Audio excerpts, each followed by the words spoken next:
18वें अध्याय में मोक्ष संन्यास योग का वर्णन है।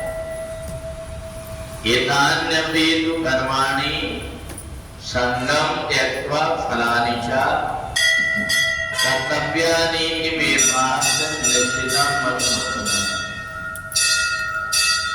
अर्जुन ने भगवान से पूछा कि मेरी बुद्धि अब थक गई है, अनेक प्रकार की मन में शंका है, आप ही मेरे को कोई सरल सा उपाय बताइए जिससे कि जीवात्मा संसार में आकर के और यहाँ बंधे ना, बंधन से मुक्त हो जाए। भगवान ने कहा सरल सा एक उपाय है, और वो उपाय है कि तुम जो कुछ भी संसार में रह रहे हो इसमें अपनी आसक्ति को छोड़ दो, और जो कुछ कर्म कर रहे हो उसके फल की आशा को त्याग। ये दो चीजें जिसने अपने जीवन में कर लिया उसका बंधन है ही नहीं। जीवात्मा आसक्ति के कारण बंध करके फिर से चला आता है।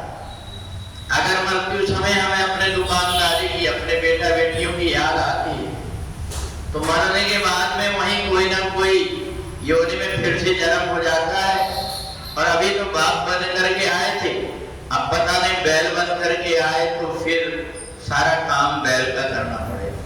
कुत्ता बन करके आए तो एक एक टुकड़ी के लिए ताकते रहना पड़ेगा। भले तुमने धन कमा करके रखे, पर आसक्ति इतनी बुरी चीज है, व्यक्ति को अर्श से लेकर के फर्श में गिरा देती। इसलिए हमें जीवन में, संसार में जहां कहीं भी रहे आसक्ति से रहित होकर के रहे। ये संसार मुसाफिर खाना, एक दिन सब छोड़ करके जाना। एक बात। दूसरी बात, जो कुछ कर्म तुम कर रहे हो वो कर्म का तुम्हारा जिस प्रकार का धारणा रहेगी वैसा तुमको फल मिलेगा। तुम अगर उसके बदले कुछ चाहते हो, अगर कोई कहता है ये बेलपत्ती चढ़ा दो तो तुमको ये हो जाएगा, ये 2 लोटा जल चढ़ा दो तो ये हो जाएगा, तो ये तुमने परमात्मा की भक्ति का सौदा किया, परमात्मा से प्रेम नहीं किया।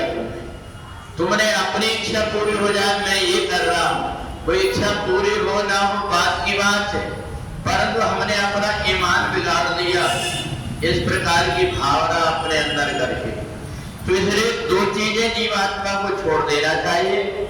एक तो जिस संसार में रह रहे हैं, जितने दिन रह रहे हैं उतने दिन परमात्मा का भजन करते रहे। एक बात याद रखें रोज, ये संसार एक दिन मेरे को छोड़ करके जाना है। दूसरा बात, जो कुछ भी मेरे से अच्छा कर्म हो रहा है वो सब तू ही कराने की प्रेरणा दे रहा है। इसलिए जो कुछ भी तुम्हारी मर्जी है मेरे से जो कुछ करा लो, मैं केवल तुम्हारा सेवक हूं ये समझ करके कर्म कर रहा हूं। तो ये 2 चीजें अगर जीवन में आ गई तो भगवान ने कहा उसको जीने की कला आ गई।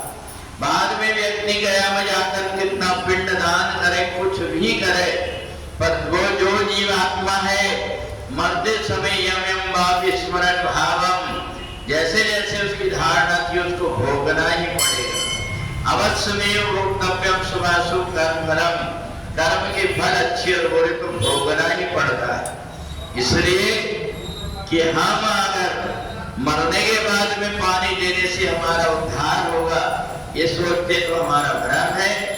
इसलिए ये हमारा लौकिक कर्म है, सामाजिक पारिवारिक दायित्व है, ये भले अपने को निर्वाह करना है तो करें, परंतु जीते जी व्यक्ति को अगर किसी ने एक श्लोक में गीता का सुना दिया तो भी उसका उद्धार हो जाता है।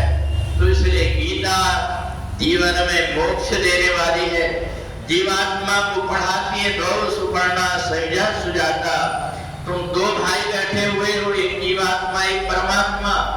परमात्मा केवल तुम्हें दे रहा है शक्ति और तुम कर्म कर रहे हो। तो इसलिए तुम ये मत मानना कि ये संसार में मैं कर्म कर रहा हूँ, कर्म कर रहा हूँ ऐसा माने तो बंधना पड़ेगा। और मैं दृष्टा मात्र हूं, ऐसा मान करके कर्म करते रहोगे तो हमेशा मुक्त हो जाओ। बोले वृंदावन बिहारी लाल